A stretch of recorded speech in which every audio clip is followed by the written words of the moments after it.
Welcome to the YB Min Monthly Lecture Series, offered by the Center for Asian Business at Loyola Marymount University and funded by a grant from the International Communication Foundation of Seoul, Korea. Thank you all for coming. It's a great pleasure to be here. I actually graduated from Loyola in 1985. I can't believe it's been such a long time. I'm going to talk about film censorship in the Asian countries today, and I'm going to focus on the top 3 Asian countries.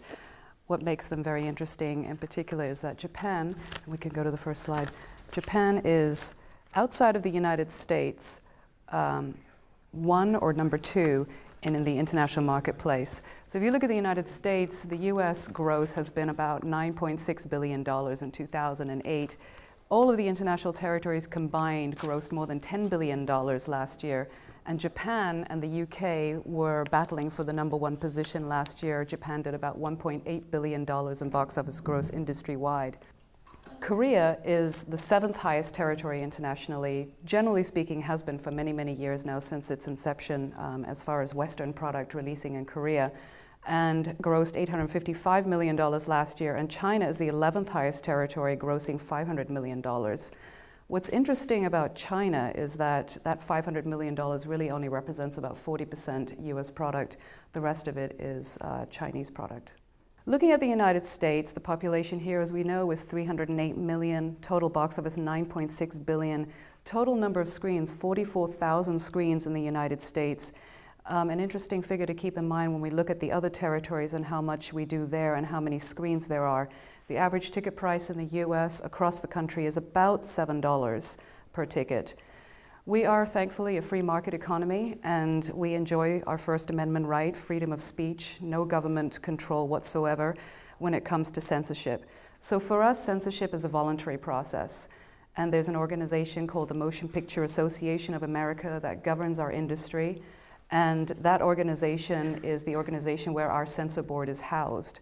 So we, the American studios, volunteer to submit our movies for censorship, provide the ratings to the public as, an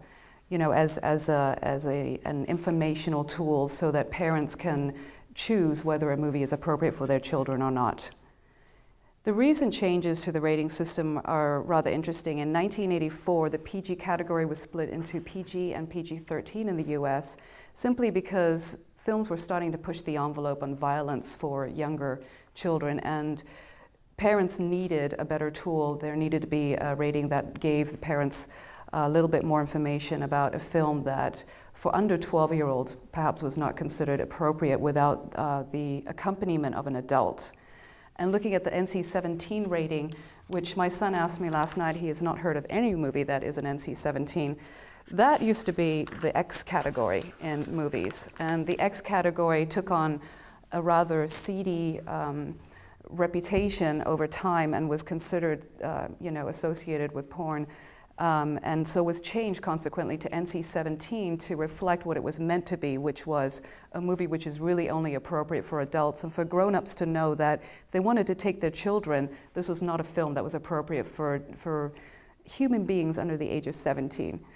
And of course, the ratings guidelines are reflective of our current cultural and social times. So as I mentioned before, the US censorship process is managed by the Motion Picture Association of America. The Censorship and Ratings Administration is the organization within the MPAA that manages the censorship process. CARA views the film, and members that are within CARA are basically people like you and me. They could be, grown-ups in any sort of profession, field. They are representative of a cross-section of Americans, but essentially one thing that they all need to have in common is that they really do need to know what it means to be a parent, and they need to have a sensibility towards what is appropriate for children. They estimate the appropriate rating for a film. They have a group discussion.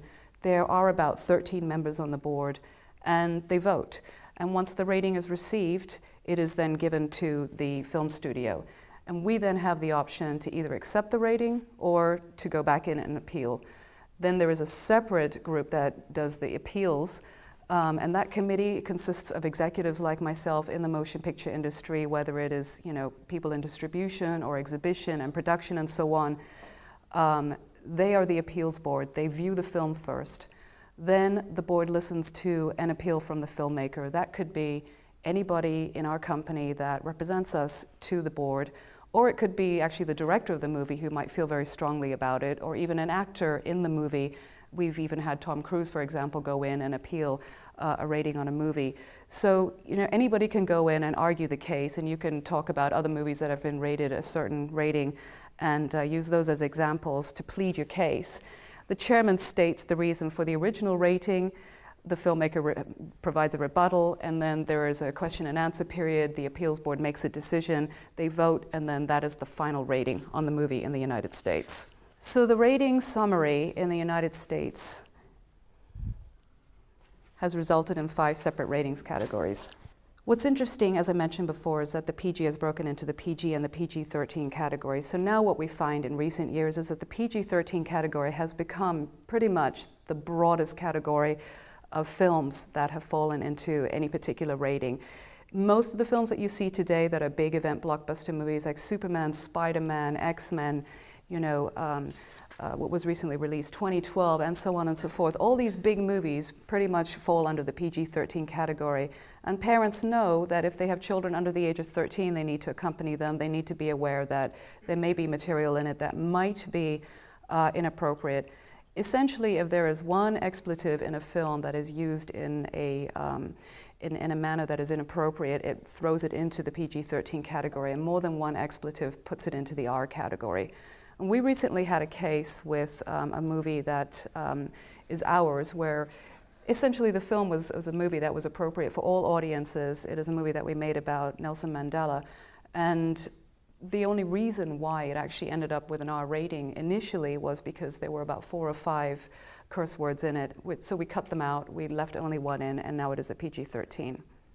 Looking at the video and the television rating, the video divisions use the same rating system that we use in theatrical. So it's a voluntary system in the United States. And to facilitate its use, the ratings are displayed on both the packaging and the DVDs themselves. The Video Software Dealers Association has adopted a policy which strongly endorses us of rating systems by video retailers. What we do as a movie company, though, is because the DVD allows you to do so many other things, we have a lot of behind-the-scenes footage.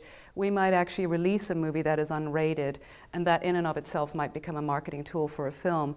So if you have a movie that received an R rating in the theaters, you might have the unrated version of Zohan, for example, and that will go out on video, and it will enhance the DVD sales as well. But again, it's entirely voluntary whether you rate it or not. The TV content is rated according to what is appropriate for youth. So TVY would be youth, TVY 7 would be appropriate for youth 7 and up, and so on. Applicable to family entertainment. Then you have TVG, PG, 14, MA, MA for mature, and it also gets subdivided even further into D for suggestive dialogue, L for offensive and coarse language, S for sexual content, V for moderate violence, and so on. So the television ratings are very comprehensive. What do we have in the United States in terms of films that appeal to us? The top 10 films of all time in the US, what's interesting here is that they all fall in the PG or the PG-13 category. The biggest, the broadest movies do the best here. And other than Shrek, actually, which is considered a family film, they're all big event, action, adventures, big movies with a lot of effects. Moving on to Japan. Population in Japan is about 1/3 that of the United States on such a small landmass. Total box office, as I mentioned before, of 1.8 billion, with a total number of screens of only 3,300, which is far, far lower than what we have here in the United States. Japan has the highest ticket price in the world. Yen 1,200 currently translates to approximately $12. There is a lot of discounting going on in Japan, and at one point the ticket price was almost $20 US, but it is now averaging out at approximately 12. Japan too is a free market economy. What's interesting about Japan is that it's an aging demographic. The main moviegoers in Japan are females in their 20s and 30s, unlike here in the United States, where most people that go to the movies are younger people, although it is a very broad moviegoing audience in the US, so older targeted movies do well here too. The US is the highest country in the world in terms of per capita admissions, meaning that people in the United States go to the movies more than anywhere else in the world. Japan is one of the lowest, yet because the ticket price is so high, we can do an incredible amount of money in terms of ticket sales in Japan. Japan is also, because of the main moviegoing demographic being older females, or I should say younger/middle-aged females, because that would put me in a very old category, is one of the most sophisticated markets in the world. So the kinds of movies that do well there are movies that are, of course, big effects, big epic movies, but movies especially with stories, with drama, with emotion. Emotion is a big deal when it comes to selling a movie in Japan, and they actually even have crying clubs in Japan, so that if there's a tearjerker of a movie, they will go together and watch the movie and cry together and enjoy it. And it's interesting that, you know, a movie like that could do very poorly in the US, but then have a tremendous success in Japan. A movie like Autumn in New York, where Richard Gere and Winona Ryder fell in love, and she had cancer and she died, and it was a huge hit in Japan. Japan basically has a similar rating system to the US. They've generally been quite lenient, so that most of the films fall into the G category and always have. But they did introduce the PG-12 in 1998 as an attempt to protect children from violence and and horror movies, which is a very popular category in Japan, especially the locally produced ones. The Japanese rating system is rather interesting. It is controlled by an organization called IRIN, and what happens is the distributor will import the movie into the country, and as the 35mm feature print enters Japan, it is immediately whisked away by bonded courier to the customs office in downtown Japan, and they do their first censorship check of the title, essentially for sexual expression. They want to make sure that there's nothing inappropriate in it. Pubic hair is absolutely not allowed anywhere in Japan. And they will then determine whether a cut or a mosaic is required, or a pixelation, you know, where you see the screen sort of pixelated over genitals or whatever it is that is considered inappropriate. If that is needed, then that is first required, and then the movie is resubmitted. If not, we then take on the movie, we take control of it, and we do the subtitling process. The movie has to be subtitled for the actual censorship viewing to IRIN, the organization that controls the censorship, because they need to understand it for nuance, for language, for content, profanity, and so on. If the movie is screened to IRIN and we do not agree with the actual censorship rating, we then have the option to appeal it. There's a second screening, and then IRIN will give us the final rating. So what is IRIN? IRIN is representative of 16 film companies. It was created so many decades ago when there actually were, in fact, 16 film companies. Now it's a lot less. Essentially, the US film companies that are involved are us, Warner Brothers, Fox, Sony, Disney. Universal, Paramount, and DreamWorks are distributed by Toho Towa. So that is the other company that is involved. And then we have various local players like Toho, Shochiku, Toei that are also a part of this organization. And membership is elected into this through the film companies. The president and other members of the council are selected amongst professors, human rights lawyers, novelists, and what they call men of common sense. Notice how they didn't call it women of common sense. The examiners are former movie company employees, and they would be representative of people that might have retired and are now looking to do other things. And what's funny about this, when I was reading about it, it says a person working at Japanese distributor would retire around 60, then be hired at IRIN as an examiner. And I thought, well, that's not very representative of the movie-going audience, but anyway. That's what we have in terms of the council. There are 3 different tracks of censorship process. We have the domestic films. Domestic films represent about 65% of the Japanese market today.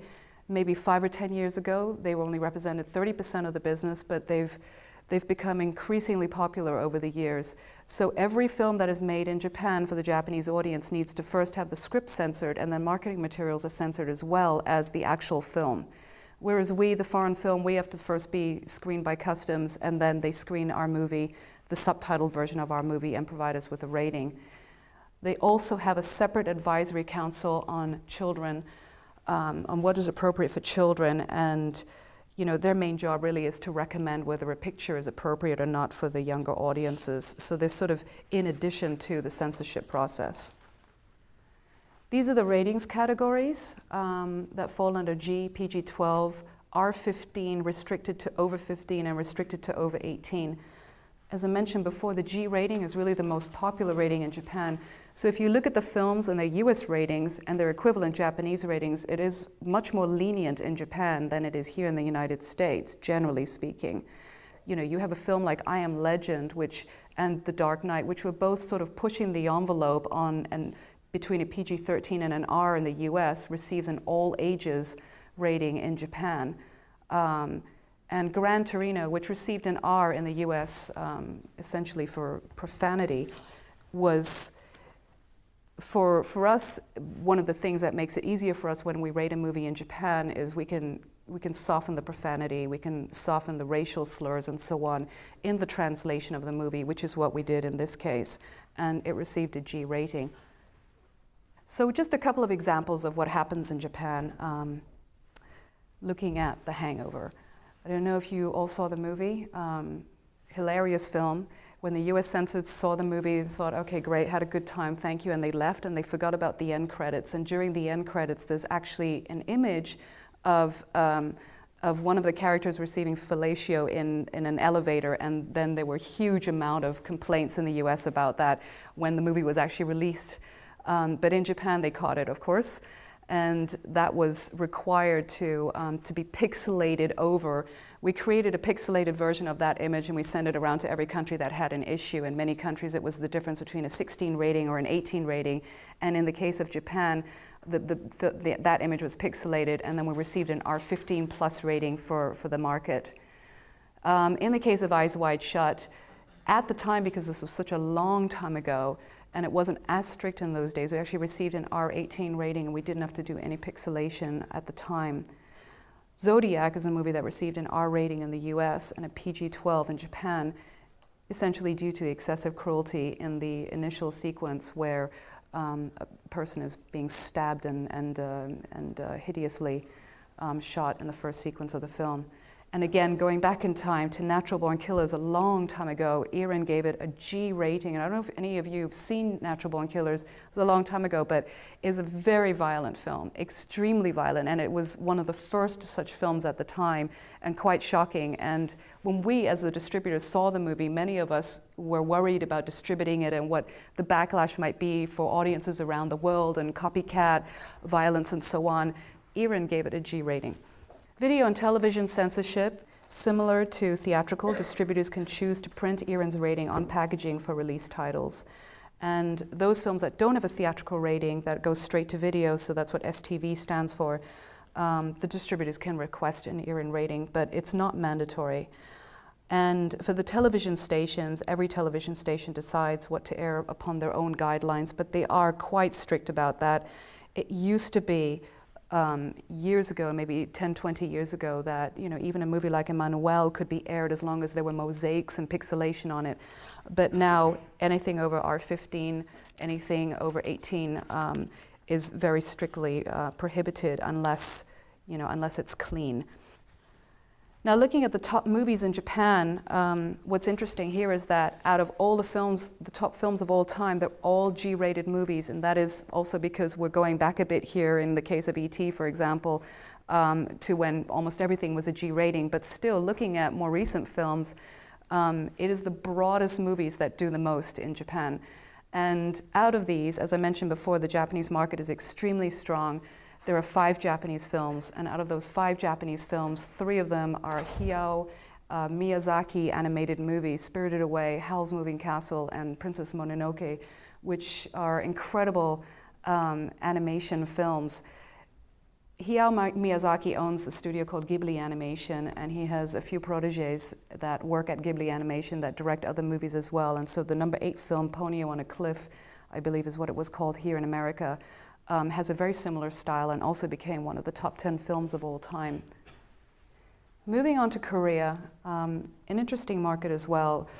It's our 7th highest grossing territory in the world, and with a population of only about 50 million people, total box office of 855 million, total number of screens 1,980, and a ticket price half of Japan.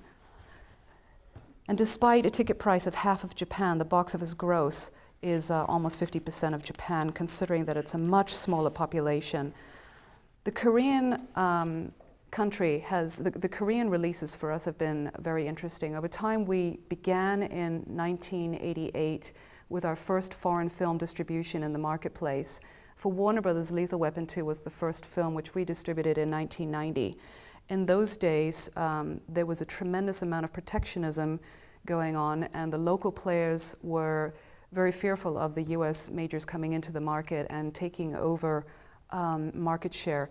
And we found in some cases when we released Lethal Weapon, for example, that people had thrown snakes into the movie theaters trying to scare people away.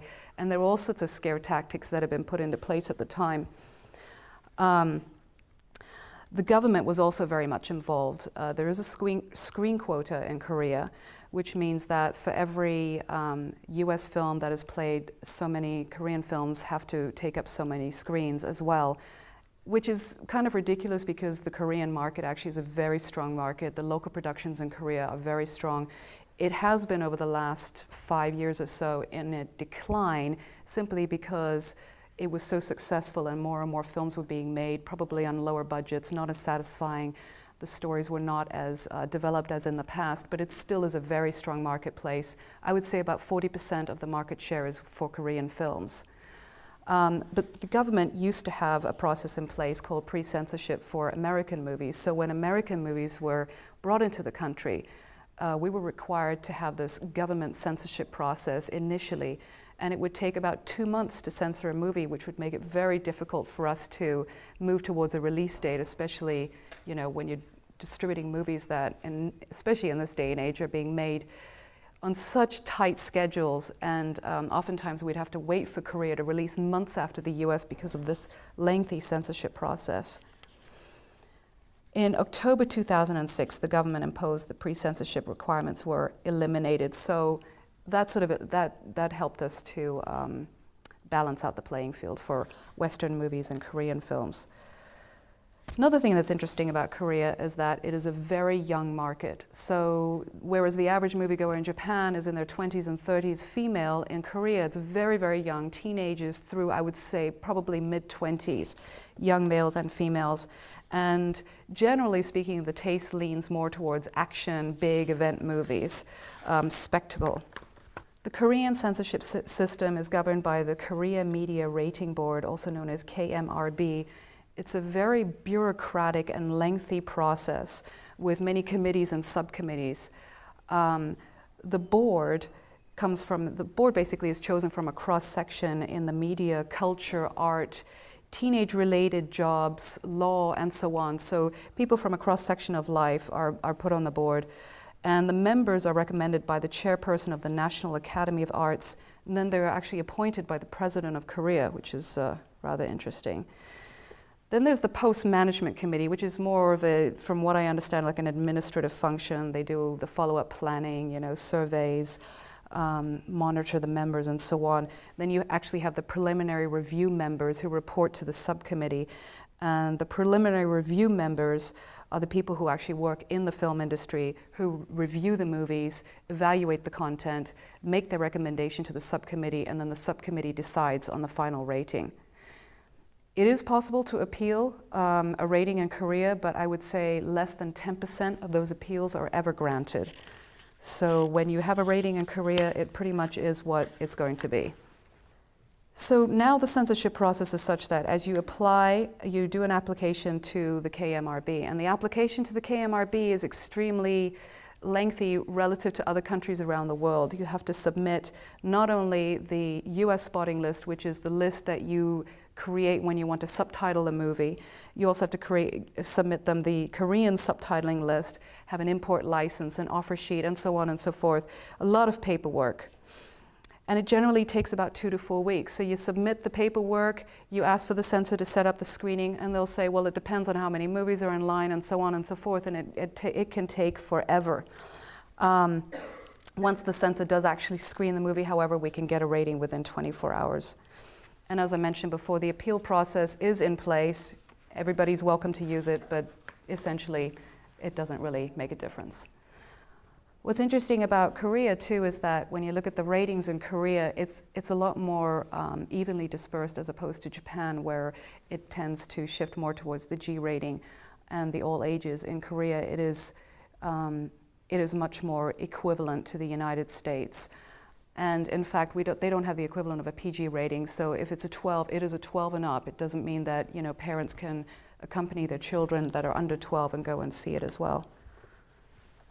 Genitals and breasts are absolutely prohibited, but there are exceptions made on art house releases that might have a certain subject matter of films that might be festival winners and so on. If they're considered to be worthy material, that might take special consideration. But because there are so many different boards and committees that review the movies, a rating for one film can be entirely different from another film. So if you have a movie like Lake Placid, for example, that received an 18+ rating, and then we came in a couple of weeks later and delivered Deep Blue Sea, which is an extremely violent movie about people being eaten and mutilated by sharks, and we received a 12 rating. So there's never any consistency ultimately across the board. One other thing that's interesting about Korea is that 31% of foreign films versus 25% of local R18 rated titles. 31% of foreign films versus 25% of local titles received an R18, which makes us wonder whether there is in some cases discrimination towards the US product that is distributed in the marketplace. Just to give you an idea, what does pixelation mean? In the case of Eyes Wide Shut, we were required, unlike in Japan, to actually do the fogging or the pixelation, as it were, of the female genitals in order to get Eyes Wide Shut released with an 18 rating at all. And that's what the pixelation would look like in the corner there.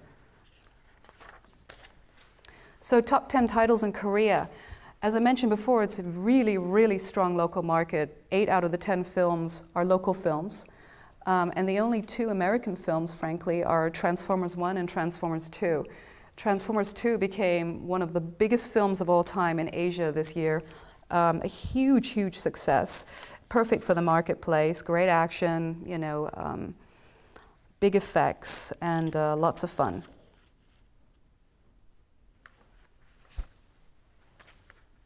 The video and the television censorship. Theatrical release titles do not need to have video censorship. The video censorship is managed by the Video Product Ration. I thought it was Rating Subcommittee, but they claim it's Ration Subcommittee under the same board as theatrical. So it's just more committees looking at the product. And the Korea Communication Standards Commission in charge of TV deliberates content for television. It's very strict as well. Moving on to China, a fascinating market, a market that is completely untapped as far as we're concerned. The biggest population in the world, 1.3 billion people, but only a box office gross of 500 million, of which I would say about 200 million represents US films. Total screens only 4,500 for 1.3 billion people, and an average ticket price that is reasonably low at $3. China, is entirely controlled by the government, and it is a hugely untapped market because of all the controls that are in place that limit us in terms of exploiting Western product in China. So, for example, there's a quota of 20 films per year. That means that all the American studios have to submit movies that are either accepted or not accepted until they fill up the 20 film quota, and then no more films are allowed to be brought into the country. So each year the studios scramble to try and get their biggest movies released in China. Meanwhile, the Chinese government is very aggressive in developing the movie theater market. So they are indeed building a lot of screens. And as you can see, with a total number of screens of only 4,500, there's a huge potential in the marketplace to grow. And they are expected to reach about 10,000 screens in the next 5 years. Not only are they doing that, but they're also embracing new technologies. So China is indeed the biggest market outside of the United States in terms of 3D screens available for release. So what we've tried to do, for example, is we've tried to get around the 20 film quota by releasing a 3D only release, which we did with Journey to the Center of the Earth in 3D. And then they caught on to that, and then the next film that tried to come in with an only 3D release, they came back and said, no, you can't do that now. That falls under the quota as well. So the interesting thing about China is that things are constantly changing. No matter what we are told or what the regulations are, it's up for interpretation. The Western companies began foreign distribution in 1993 with The Fugitive, which was a Warner Brothers title. And the government control process means that everything is controlled from film importation to the actual movie theaters. So there's a company called China Film through which we import our movies. They are the ones that they're ruled by the government. And once they accept a movie, it is then submitted to the government organization that approves the censorship. There is an archaic quota system, as I mentioned, which we're hoping to expand over the following years. But the interesting thing, too, is that there's no official rating. So there is a censorship process, and because of the censorship process, we were either advised whether we can or cannot release a movie in China, but when we do release a movie in China, it has to be released for all ages. And again, it's a very subjective process, so there really is no official diagram to follow. And of course, as we all know, there is a tremendous amount of piracy in China, and intellectual property violations also further limit how much business we can do in the country. The State Administration of Radio, Film and Television is the board that regulates censorship. And these are the, I would say, official documents that we're given in terms of how, how we're advised of what we can and cannot release in country. But it's a very complicated situation in that, as we release films, we already stay away from the political thrillers or political themed films that might have negative depictions of Chinese officials or people. And we try to do what we can to submit the broadest and most commercial films, but anything can go pretty much in terms of what will or will not be accepted.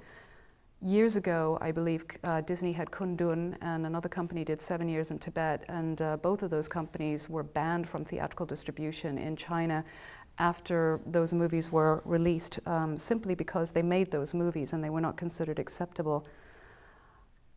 One example for us was that Get Smart. I don't know if you know that movie, but that was rejected for theatrical release in China, and we couldn't figure out why, because they don't really ever give you a real reason. But we thought, well, first of all, maybe it's simply because foreign comedies don't do well in China, and that could very well be why they decided that they didn't want to release it.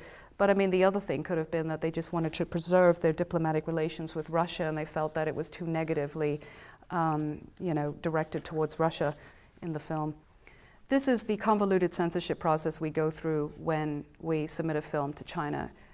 As I mentioned, we initially submit it to China Film. China Film will evaluate a project and tell us whether they think it's commercial or not, whether they think that it might pass censorship or not. If they think it will pass censorship, we'll then submit it to SARFT. SARFT will screen the film, and they will either approve it with cuts or no cuts. If they approve it with cuts required, they won't tell us specifically what the cuts are. They'll just say, this was a bit offensive, that was something that we, have an issue with, and so on and so forth. And we will then have to go back in, re-edit the movie based on what we think it should be, and then resubmit it and hope that, hope for the best at that point in time. And then the material's versioned and viewed again, and once it's accepted, it's submitted into the marketplace.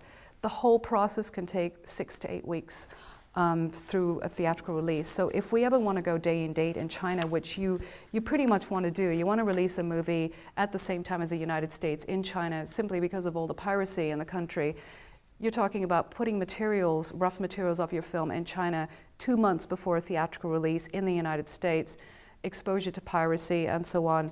And it makes us movie companies very nervous, and also knowing that ultimately the gain could potentially be so small. One other thing in China that makes it very difficult for us to make money there is that in addition to the quotas and all the other issues that we have, we're only given a certain percentage of the box office.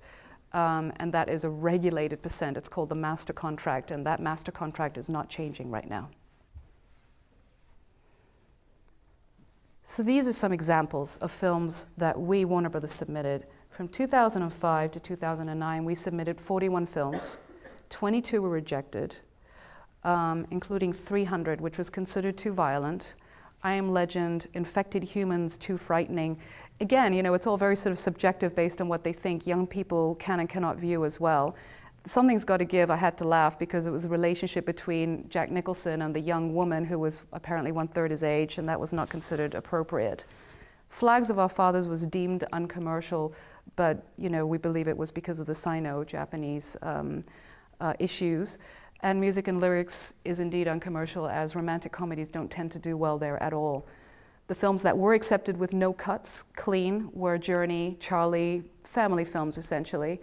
And interestingly, 10,000 BC was accepted, whereas in Korea it was deemed too violent and given a 15+ rating. Accepted with cuts, Harry Potter. A couple of the Harry Potter movies, we had issues with the Dementors, which are considered very dark and scary, and we had to make some minor cuts to the film. And unlike most other markets, we are willing to make whatever cuts we need to if it does not compromise the integrity of the release in order to get a release in China. It's a hugely important market for us in terms of future growth, and we want to release films there as much as we can, but sometimes the cuts are just unwieldy. Batman Begins, we had a lot of negative references, quote unquote, to China, and we made a huge amount of cuts. We changed dialogue. We tried to implement things that were different in Chinese once we had it translated into the local language. Ultimately, the movie did so little business. It was a very frustrating experience for us that I'm going to talk about The Dark Knight in a minute. We did not release The Dark Knight in China after that. And Troy, we made cuts because of nudity and violence, and Harry Potter again because of the Dementors. So The Dark Knight. We had a situation here where we released the movie around the world. We did not go day and date in China because we wanted to see how it would do in other countries around the world. The first film was hugely successful in the US, Batman Begins, and did about $165 million internationally. That is a nice number, but it's certainly not a blockbuster superhero movie number that you want to see internationally. So it was a disappointment for us, and it did very little business in China after all the cuts and the changes and the discussions with filmmakers and making sure that everybody felt comfortable with the way it was handled. We went back in with The Dark Knight after we saw that it was doing incredible business around the world, and it ultimately ended up doing over $450 million internationally. So it was a huge jump from Batman Begins to The Dark Knight. And the Chinese China Film Importation Group really wanted us to release the movie. But then when they screened it, there were all these issues. They had issues with the images, the close-ups of the Joker and the disfigured face of Harvey Dent were considered too scary. That we could have lived with. The scene of the Joker slamming the man's head into the pencil, but really you cut away as the head is going down, so you don't really see it, but it's the inference that that's going to happen. What we really had issue with were the character comments that were made. There was a Chinese guy in the movie called Mr. Lau who lives in Hong Kong, who's one of the bad guys in the film, and they requested that we change his name to something more generic Asian so that he wasn't considered a Chinese person. Then, you know, it was seen to be a derogatory thing that we were showing Hong Kong police officers as incompetent in one particular scene where, you know, Batman gets away. And there was a comment at the beginning where Harvey Dent is in the courtroom and he holds up a gun that misfired and he said, "Made in China, if you want something to work and kill somebody, you should buy American." So there were these kinds of issues that came up, and we went back and forth thinking about, you know, how we could make this work, and we decided that it really would compromise the integrity of the film, and in discussing it with the filmmakers, we decided not to release it in China. What's ironic about that, of course, is that ultimately, you know, all of these movies are being pirated in China, so no matter what you do and the lengthy process you go through to try and pass the censorship, everybody in China pretty much has already seen, you know, the US version out there in DVD shops all over. And it is very frustrating for us. Moving on to video and TV censorship. What's interesting in China too is that they have an entirely separate organization that that manages the video censorship process. And this government organization has an entirely different take on what can and cannot be released in country versus SARFT.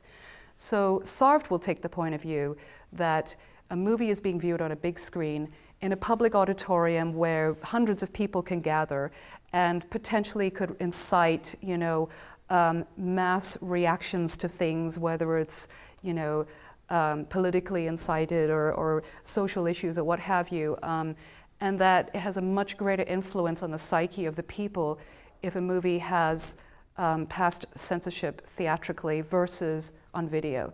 So a lot of films that we don't get passed theatrically will actually pass through the video censorship process, because the perception there is that you're watching it in the comfort of your home on a small screen, it's not as influential, therefore it doesn't matter as much if something gets passed through.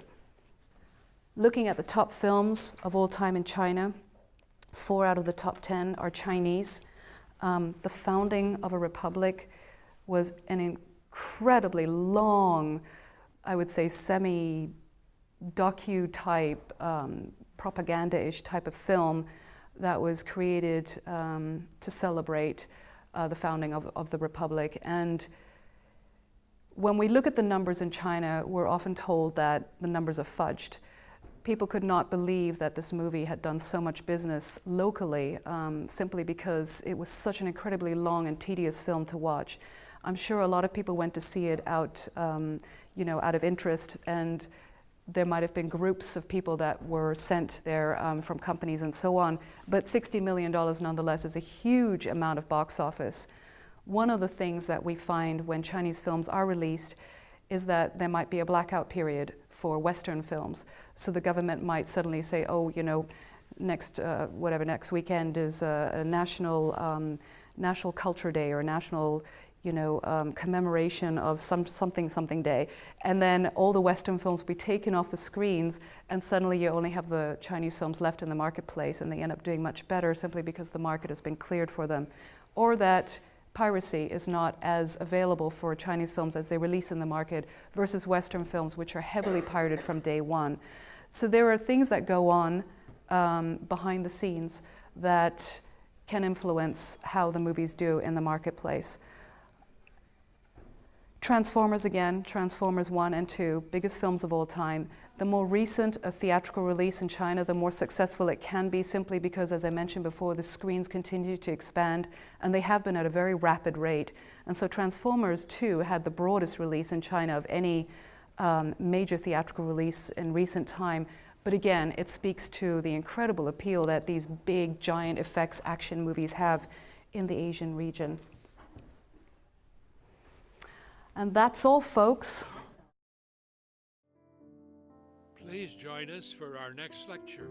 For a complete schedule, visit our website at www.cba.lmu.edu/cab.